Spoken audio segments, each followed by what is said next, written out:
Et je vous laisse la parole. Très bien. Hop, je vais prendre ça. Alors bonjour à toutes et à tous. Je suis très heureux de partager aujourd'hui avec vous un retour d'expérience d'un sujet qui nous occupe depuis tant d'années au niveau du groupe AYA. AYA, c'est architecte ingénieur associé, c'est un grand groupe de maîtrise d'œuvre. Et ce groupe, il a décidé en 2010 de créer une fondation. Une fondation pour quoi faire? Pour réaliser des travaux de recherche sur les sujets qui l'intéressent, et en particulier sur les liens entre architecture, santé et environnement. Petit à petit, on a senti un sujet assez porteur qui était la question de l'urbanisme favorable à la santé. Et ces liens entre cadre de vie urbain et santé nous ont occupés à la Fondation pendant les 10 années qu'on suivit, jusqu'à la crise sanitaire, où là, ce travail a pris encore plus d'ampleur, à la fois sur un volet fondamental, mais également sur le volet opérationnel, avec des expérimentations qu'on a pu mener, là plutôt côté métier territoire et métier environnement. Donc la Fondation AYA, c'est une fondation d'entreprise dont le but est de publier le plus d'informations possible sur ces sujets. Et ces éléments sont en accès libre sur le site. Tout ce que je vais présenter aujourd'hui est complètement libre, et vous pouvez vous en emparer dans les différents projets. Alors depuis 2020, on mène une démarche spécifique avec la ville de Grenoble, qu'on a d'abord accompagné en tant que conseil à l'échelle ville, puis ensuite à l'échelle de certaines opérations d'expérimentation. Et puis par ailleurs, la Fondation a aussi réalisé une exposition qui est présentée ici, qui s'appelle La santé collective au cœur de l'aménagement de nos villes, dans le but d'expliquer cette démarche envers le citoyen et de réunir les conditions pour que le citoyen s'approprie différentes notions liées à ce travail, et notamment ce qui est lié aux déterminants de santé. Alors, pas besoin de rappeler que là, on parle de santé globale, c'est-à-dire pas forcément l'absence de maladie, mais bien sûr l'ensemble des conditions qui participent au bien-vivre, au bien-être des individus, qu'ils soient physiques, mentales ou sociales. Ce que dit la littérature scientifique sur ce sujet, elle dit qu'il existe des facteurs qui ont un impact sur la santé et dont l'effet se cumule tout au long de la vie. Ces facteurs, ce sont les déterminants de santé. Et on a ressorti ici une étude du Bipartisan Policy Center, un organisme américain de recherche, qui évalue que seuls 10% des déterminants de santé sont liés à la qualité des soins médicaux, 20% au volet génétique, et le reste, 70%, c'est l'environnement, l'air que l'on respire, l'eau que l'on boit, et une grosse moitié, les modes de vie et les facteurs socio-économiques. Alors ça nous a assez passionnés comme chiffre, c'est 70%, parce qu'on se dit que quand on travaille sur la question de la ville, ou même sur la question de l'habitat, finalement on a une influence sur ces 70%. Et donc on a une responsabilité forte sur la santé des habitants. Alors bien sûr, on n'a pas attendu ces recherches dans l'urbanisme pour s'interroger sur comment la ville peut être favorable à la santé, hein. C'est même la quête première de l'urbanisme. On voit par exemple la question des travaux du baron Haussmann peuvent être réinterprétés comme un mouvement hygiéniste dont le but était d'éradiquer le choléra. Ça a moyennement marché. Mais qu'est-ce qui a changé aujourd'hui et qu'est-ce qui fait que les pratiques peuvent peut-être évoluer en lien avec ça? Premièrement, on a un état de l'art des liens entre urbanisme et santé qui s'est beaucoup étoffé à partir des années 90, en lien beaucoup avec l'université de Cambridge, le MIT, qui ont publié énormément d'articles scientifiques venant objectiver des liens entre cadre de vie urbain et santé. Donc on a fait cet inventaire-là dans le cadre de la Fondation à travers un instrument qui s'appelle Ce qui nous lie, et qui ne montre pas une forme de recette pour penser à un cadre de vie favorable à la santé, mais qui montre plutôt l'imbrication de ces différents facteurs et qui peuvent inspirer, on le pense, le concepteur. Dans cette étude, on recense près de 300 liens éprouvés entre de cadre de vie et santé, et c'est ça qui inspire aussi le volet opérationnel. Ce qui a changé également, c'est notre capacité de raisonner à très grande échelle sur la base des données existantes, l'open data et la cartographie SIG, qui nous permettent d'avoir des représentations assez inédites de la ville, également par ces indicateurs de la santé de ses habitants. Et enfin, ce qui a changé, c'est également les modélisations numériques poussées et la conception paramétrique qu'on est capable de mener dans le projet, au service d'une vision itérative où on est capable de sentir au fil de l'eau l'impact que peut avoir par exemple une morphologie urbaine sur la santé des habitants. Quand on prend ces trois outils-là et qu'on les applique au projet, il ne faut pas oublier quelque chose, c'est qu'il faut aussi rentrer en dialogue avec l'ensemble des parties prenantes et donc créer un cadre qui soit appropriable par l'ensemble des acteurs du projet urbain. Et donc on est venu ranger les déterminants de santé, c'est-à-dire ces facteurs qui influencent la santé, en 4 grandes familles qui nous servent, on va dire, très pédagogiquement dans le cadre des projets pour hiérarchiser les enjeux à la manière dont on le fait dans une démarche de qualité environnementale. Première famille, c'est la santé environnementale, qui regroupe à la fois des éléments, on va dire, plutôt pathogènes, comme la pollution et les risques, ou encore la vulnérabilité au changement climatique, mais on a également des éléments plus positifs, comme la question du confort multisensoriel.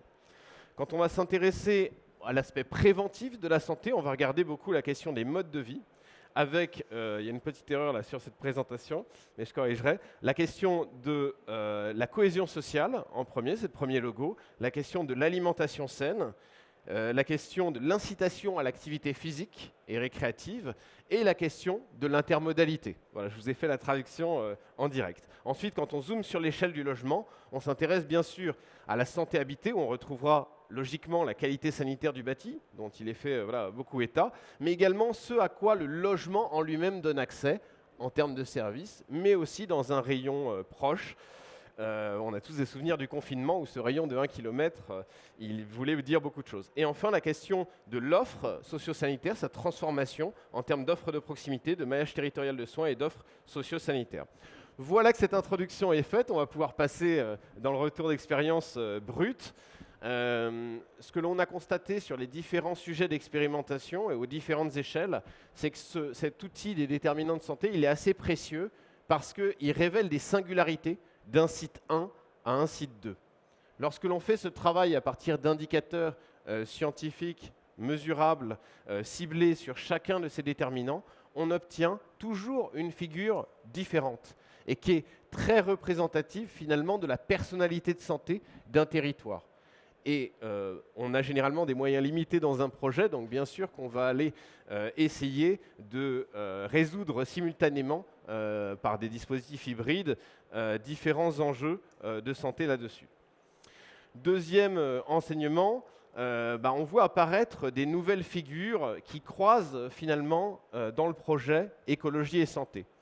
La première, c'est la question de l'architecture des invisibles, ou comment la question des modélisations numériques peut nous permettre, en les confrontant aux usages, à une forme de design qui soit multisensoriel, où on n'interroge pas juste le sens de la vision, mais on va interroger de manière globale à la fois l'acoustique, le confort thermique, le confort hygrométrique également, et la question aussi positive de ça, c'est-à-dire quel peut être le paysage sensoriel d'un lieu.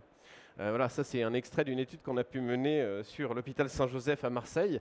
Et cette superposition des cartes entre l'ingénieur et l'architecte, elle ne se fait pas finalement si souvent que ça dans le projet.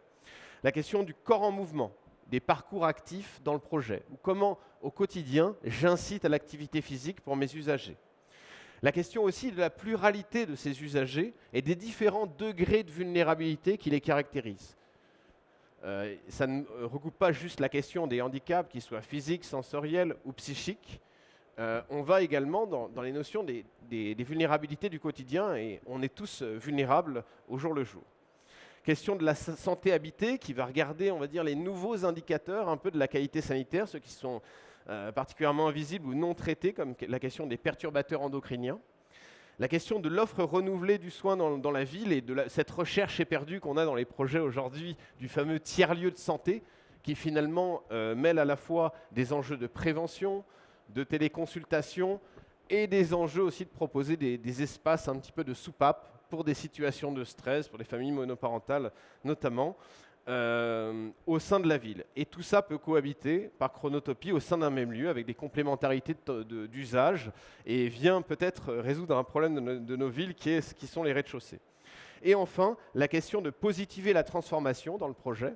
On parle beaucoup de chartes à faible nuisance. Là, on interrogera quelque part la question de la nuisance telle qu'elle est perçue et par la communication, comment on peut abaisser la perception de la nuisance perçue. Et donc par le biais du design tactique, c'est aussi l'idée de ne pas s'adresser juste à une catégorie de population, mais aussi au plus grand nombre, représentatif des différents statuts socio-sanitaires au sein d'une ville. Alors voilà quelques exemples aujourd'hui à Grenoble avec le plan guide du projet Grand Alpes. Voilà un vaste sujet de plus de 200 hectares. Le quartier de l'Esplanade qu'on étudie actuellement. Les écoquartiers dont je vais parler là qui sont Flaubert et ZAC Presqu'île. La ZAC de Confluence à Lyon et encore la ZAC de la Solé-Oulin. On a pu mener ces différents diagnostics d'urbanisme favorable à la santé en essayant le plus possible d'avoir des préconisations ciblées et concrètes sur les projets. Zoomons sur le contexte grenoblois. Alors, ce qui nous a beaucoup inspiré, c'est finalement de pouvoir corréler des données socio-sanitaires, par exemple en termes de mortalité prématurée à l'échelle de la ville, avec des grands phénomènes, comme notamment l'îlot de chaleur urbain et la question des nuits avec des températures élevées. On sait qu'à Grenoble, on est donc dans une cuve et que la température reste piégée par piégeage radiatif la nuit. Et donc, on a un vrai enjeu sanitaire qui n'est finalement pas la question du confort diurne, du confort journalier, mais beaucoup plus la question du fait de ne pas affecter le trouble du sommeil pour des populations, par exemple, âgées ou en proie à des maladies chroniques. On peut, par le biais aussi de cette analyse, repérer à l'échelle d'une ville qui se veut effectivement très verte, très végétalisée, quels sont les déserts végétaux en appliquant par exemple les recommandations de l'OMS en termes d'accès le plus proche possible à un parc à proximité. Et donc là on a vu par exemple que sur le site de l'INSPE qui est sur la ZAC Flaubert, là où on avait notre champ d'intervention, on permettait par la végétalisation du site quelque part de résorber ce désert végétal identifié là au centre de la carte. Vous voyez, il y a un petit point blanc. Donc finalement, on le fait aussi beaucoup pour les riverains qui auront une accessibilité accrue à ce parc en le rendant aussi public, accessible dans le cadre du projet. Et enfin, quand on vient cartographier l'accès à l'offre de soins, avec voilà, les différentes familles de soins, les offres de proximité jusqu'au grand hôpital, on identifie aussi à l'échelle de la ville, alors qu'elle a un nombre de médecins généralistes pour 10 000 habitants qui est relativement correct en moyenne, ce qu'on va appeler voilà, des micro-déserts médicaux. Et là aussi, l'aménagement peut apporter des solutions pour se rendre la plus attractive possible pour des médecins en pied d'immeuble et d'autres professions libérales en lien avec le socio-sanitaire. Les deux quartiers ciblés par l'expérimentation initiale, c'est l'éco-cité Presqu'île, là, qui est en haut de l'écran, et l'éco-quartier Flaubert, en bas.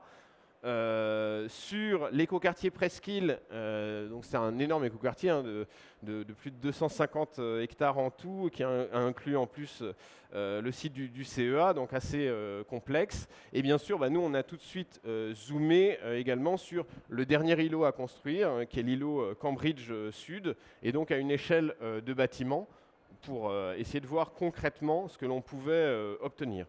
La singularité sur ce projet, c'est véritablement, donc ce projet, je cite les acteurs, qui est porté par la SEM Innova, l'urbaniste Satie, l'urbaniste de Ports-en-Parc, pardon, c'est sa déclivité et la proximité d'un faisceau ferré qui se situe au nord du site. Ces deux paramètres vont fortement influer sur les déterminants de santé qui sont ressortis à la fois d'une analyse des données de santé et également en termes de perception des habitants avec Repérage Urbain, cabinet de sociologie qui nous a accompagnés sur le projet pour accompagner les habitants. Les enjeux qui sont ressortis sont ainsi la mise en relation avec la nature, la question du confort multisensoriel en lien avec la proximité immédiate de ce faisceau ferré, et la question de l'offre de santé, parce qu'on peut le voir sur la carte qui a été présentée ici, l'accès à l'offre de soins est très limité à l'échelle de ce quartier. On a travaillé une réponse autour de la question des parcours quotidiens et des logements inclusifs sur ce projet, en essayant de s'attaquer aux lisières de l'opération par le biais d'interventions ponctuelles, faire en sorte, voilà, on avait les trottoirs un peu petits pour faire les trajets domicile-école, par exemple, pour les jeunes mères de famille, ce n'était pas évident. Et après, on a travaillé cette question du parcours, on va dire des racines aux cimes de l'opération, parce qu'on est quand même sur des formes de verticalité, en s'interrogeant sur quels peuvent être les indicateurs pour rendre ce parcours à la fois le plus agréable possible, mais également le plus adapté à différents profils de population. Donc sur le projet, pour aller vers cette vocation inclusive, on a mis en place une forme de signalétique sensorielle, de manière à ce que les populations les plus vulnérables puissent, voilà, qu'elles puissent avoir des espaces de ressourcement et également des éléments de repère au quotidien qui varient en fonction de la saison, avec par exemple un échelonnage des floraisons aux différents moments du projet. On a un projet vraiment avec une forte déclivité, je l'ai déjà dit, ce qui a permis de travailler aussi plusieurs milieux avec différents degrés d'humidité, avec le chemin de la goutte d'eau, et également travailler cette question du multisensoriel par aussi le paysage. À l'intérieur du bâtiment, c'est l'idée que chaque programme va inclure des espaces partagés et un escalier visible et assez agréable depuis l'entrée. Donc on continue ce parcours actif jusqu'au bâtiment et qui vient relier les différents endroits de sociabilité avec par exemple des potagers en toiture qui sont à la fois un peu plus intimes que ceux qui existaient en pied d'opération, qui n'ont pas trop marché, et également adaptés à différents profils de population, fauteuils notamment avec des bacs assis. On a également des petits détails sur cette question de l'inclusivité qui sont intégrés aux opérations, comme par exemple le fait de pouvoir bénéficier de vues plongeantes depuis son lit vers les espaces qui sont végétalisés en cœur d'îlot. Parce que oui, on a quand même végétalisé assez abondamment, également parce que voilà, on avait un passif aussi sur ce quartier-là avec une forte attente de la part des habitants, mais également pour résoudre les enjeux d'îlots de chaleur urbains et de piégeage de chaleur que l'on pouvait voir. C'est-à-dire que paradoxalement, à la première itération là, du projet, on avait une situation urbaine qui était pire que l'existant.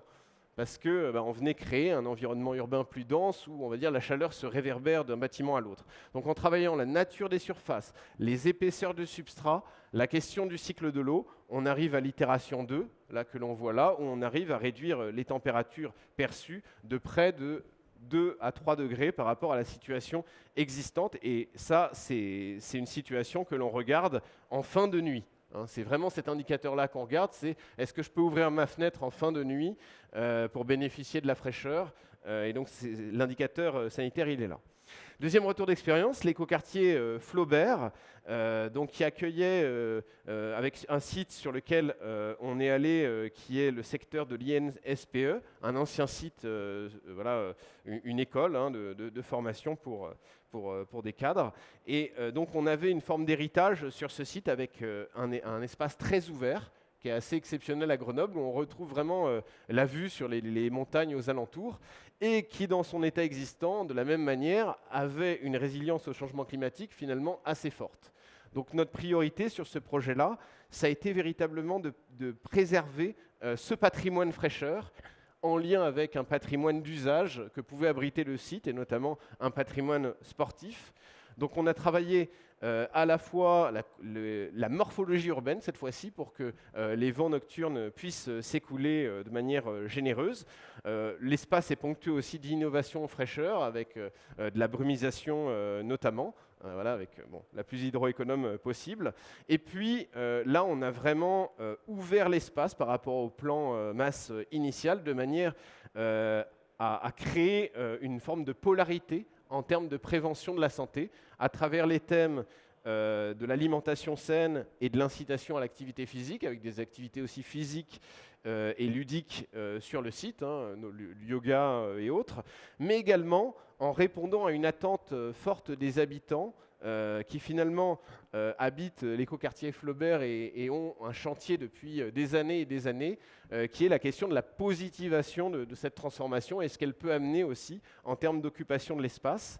Et donc là, a ouvert l'an dernier un tiers-lieu qui regroupe plusieurs typologies d'associations locales et d'organismes, avec à la fois un volet prévention, à la fois un volet alimentation saine également sur le projet, de l'incitation au sport aussi, mais pour des populations de tout type, la réinsertion par le sport. Et donc ça crée un écosystème, on ne sait pas ce que ça va donner dans la suite, mais on espère que c'est cet écosystème-là qui va perdurer dans les rez-de-chaussée du projet et dans les usages qu'on va pouvoir retrouver sur le projet. Alors c'est intéressant parce que sur l'écoquartier Flaubert, on s'est posé la question de l'évolution des indicateurs à l'échelle bâtie. Vous savez, quand on s'adresse ensuite à l'échelle bâtie, on définit des exigences à respecter par les différents opérateurs. Le problème, c'est qu'aujourd'hui, on a déjà énormément d'indicateurs environnementaux qui existent et qui sont déjà assez complexes, assez techniques à respecter. Donc on s'est plutôt dit qu'on allait transformer nos indicateurs environnementaux habituels en indicateurs environnement santé. Et donc, par exemple, sur la thématique du biosourcé, qui était véritablement à l'honneur sur cette ZAC, nous, on est passé du biosourcé à la biophilie, dans le sens où on vient évaluer le pourcentage de biosourcé visible ou appréhendable que l'on peut avoir sur l'espace. Avec les études de facteurs de lumière du jour, qui étaient déjà réalisées dans les études environnementales, on a aussi une possibilité d'aller vers l'indice de vue sur la verdure. Et donc, on peut transformer comme ça une série d'indicateurs pour qu'ils aient un sens en santé. Il y en a un que je n'ai pas cité et qui est assez intéressant, c'est l'angle de ciel vu, qui nous sert généralement à évaluer en amont des opérations d'aménagement l'accès à la lumière naturelle dont on pourra bénéficier. Et bien en fait, différents éléments de littérature scientifique montrent que ces indicateurs, ils quantifient aussi la perception de la densité par l'habitant. Et il a aussi une influence forte sur ce fameux piégeage radiatif de l'îlot de chaleur urbain, et donc il évite la rétention de chaleur. Donc c'est un indicateur qu'on peut assez facilement calculer avec les outils actuels, mais qui sert sur l'ensemble de ces thématiques santé de manière intéressante. Quelques questionnements qui découlent de ces retours d'expérience. Certaines fois, et dans un contexte aussi agressif que le contexte grenoblois en termes de pic de chaleur, mais aussi en termes de pollution, parce qu'on a beaucoup de prémortalité liée à ça encore aujourd'hui, même si ça s'est énormément amélioré ces dernières années. Comment est-ce qu'on fait converger bioclimatisme et résilience sanitaire pour, en tout cas, les populations les plus vulnérables, jeunes enfants, personnes âgées, personnes en réinsertion? Est-ce qu'on ne doit pas trouver une forme d'arbitrage entre les fondamentaux du bioclimatisme, avec cette question de la température ressentie qu'on fait sur toutes les opérations, mais aussi une forme de droit à la fraîcheur nocturne dans un contexte d'îlot de chaleur urbain? Et comment on prévoit cette fraîcheur nocturne qui peut être un droit pour ces populations-là? Comment est-ce qu'on concilie ces fameux parcours actifs d'incitation à l'activité physique qui relient des espaces de sociabilité avec nos systèmes actuels de valorisation des surfaces immobilières, où quelque part la surface utile ou la surface habitable aujourd'hui, elle exclut ces zones dédiées au mouvement. Et donc, est-ce qu'on ne pourrait pas avoir une définition un peu élargie dès lors qu'on traite ces espaces de manière qualitative ou qui participent à une vraie sociabilité? Est-ce qu'on ne pourrait pas les réintégrer dans le bilan? Proposition. Bien sûr, il y a la question aussi sur la qualité sanitaire de l'air, d'aller vers une juste mesure sur les outils scientifiques que l'on déploie sur un projet, à la fois parce qu'on en est un peu au balbutiement sur l'aspect modélisation et parce que les tests, effectivement, ils nécessitent quand même une certaine organisation sur le chantier. Mais est-ce qu'on ne peut pas les cibler de manière plus particulière sur les logements susceptibles d'accueillir des populations un peu plus vulnérables? Est-ce qu'on ne peut pas avoir une logique d'équité par rapport à ça? Est-ce qu'on va plus loin encore aussi dans la maîtrise d'usage liée à la qualité de l'air?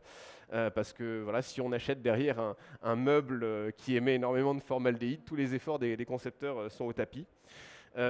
Comment est-ce qu'on valorise sur le long terme le végétal et sa qualité multisensorielle déjà évoquée dans une perspective de dérèglement climatique où demain des essences ne seront malheureusement plus adaptées? Comment on assure la santé du substrat et une forme de maîtrise d'ombrage par rapport à ces enjeux sanitaires qu'on a évoqués? On a déjà des outils qui existent, notamment l'outil Arboclimat de l'ADEME offre quelques éléments de réponse à ça. Et comment est-ce qu'on met ce fameux biosourcé au service de la biophilie, mais en cohérence aussi avec les exigences parfois drastiques de sécurité incendie qui nous obligent à les calfeutrer?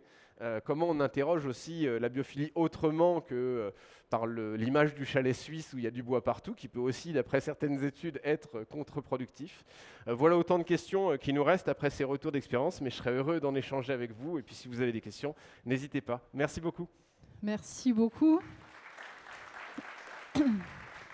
Merci d'avoir réussi à vulgariser des notions qui sont très complexes, de nous avoir montré qu'il y a des retours d'expérience et que voilà, c'est pas de la science-fiction, on est vraiment sur déjà des retours d'expérience près de chez nous, et puis aussi toutes ces pistes de réflexion, je pense qu'ils sont effectivement posées à tout le monde et qui vont nous guider aussi pour l'avenir. Donc merci beaucoup. On va passer la parole à la salle. Est-ce qu'il y a des réactions ou des questions ? Oui, Bruno. Au milieu. Merci encore de cette intervention. N'hésite pas à te présenter. Bruno Georges, OTIS, je suis directeur développement grand projet, le directeur d'innovation. Merci encore de cette intervention. J'ai une petite question un peu bizarre. En gros, la bonne santé, c'est quoi ? C'est-à-dire qu'on vit dans un monde qui part un peu en déliquescence de ce côté-là. Aujourd'hui, on dit bonne santé quand on n'a pas besoin de tuyaux et de pastilles, alors que la bonne santé, c'est quand même un peu moins terrible que ça. Est-ce que dans toute cette réflexion, encore une fois, merci, vous avez eu à essayer de caractériser ce que c'était que la bonne santé ? Parce que la bonne santé d'un enfant de 2 ans, d'un ado, d'un adulte ou d'une personne qui a 90 ans, c'est pas tout à fait la même chose. Et la nuance est nécessaire. Est-ce que vous avez travaillé sur ce sujet, s'il vous plaît ? Oui, alors, je ne vais pas livrer une définition ultra académique, mais dans les réflexions, finalement, on fait le constat que la définition de la santé de l'OMS, qui est cet état complet de bien-être physique, mental, social, et pas juste l'absence de maladie, eh bien, à l'époque que l'on traverse, on pourrait se dire qu'elle ne s'applique plus vraiment. C'est une définition qui a été faite après-guerre, avec une promesse magnifique qui était faite à toute l'humanité, qu'on allait tendre vers cet état parfait de santé, mais un état qu'on n'atteint vraiment jamais, qui est assez éloigné. Et donc, à la période que l'on traverse, peut-être la bonne santé, c'est ouvrir les yeux sur sa vulnérabilité et être en capacité d'agir sur cette vulnérabilité, de se l'approprier, de réunir les conditions préventives pour la suite, mais sans se bloquer des libertés non plus. On a aussi pas mal de références ou de contre-références en matière d'urbanisme qui est pensé pour la santé, avec tout un tas d'indicateurs. Dicter la santé de quelqu'un, c'est déjà être en mauvaise santé, quelque part. Donc, à chacun de trouver sa propre définition. En tout cas, voici la mienne. C'est une sorte de processus d'adaptation face à la vulnérabilité qu'on a forcément. Il y a peut-être juste une petite question derrière ça aussi, c'est est-ce que vous dissociez les classes d'âge dans votre réflexion ou pas forcément Alors, dans l'analyse socio-sanitaire que l'on réalise, effectivement, il y a les différentes catégories de population que l'on regarde et les différentes réponses qu'on peut articuler vont être assez différentes. Alors, j'ai un exemple. Par exemple, l'incitation à l'activité physique d'une adolescente va pas du tout obéir au même dispositif que pour la personne âgée ou autre. La question de l'intimité, par exemple, la question de l'image que renvoie son propre corps sur l'espace public va être très présente. Et donc, il vaut mieux une forme de local associatif, quelque part, qui soit mis dans le projet, plutôt que des agrès à la vue de tous, dans du street workout ou des choses comme ça, dans ce cas-là. Bon, c'est un exemple qui vaut ce qu'il vaut, mais voilà. Par exemple, pour la personne âgée, finalement, pour qu'il marche, il faut des bancs, quoi. Donc, le meilleur dispositif, c'est les bancs. Merci beaucoup. Est-ce qu'il y a d'autres questions ?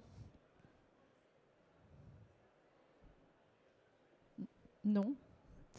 Ça a été extrêmement complet. Merci beaucoup. On peut encore applaudir Simon Davis pour cette intervention. Merci. Pour le dernier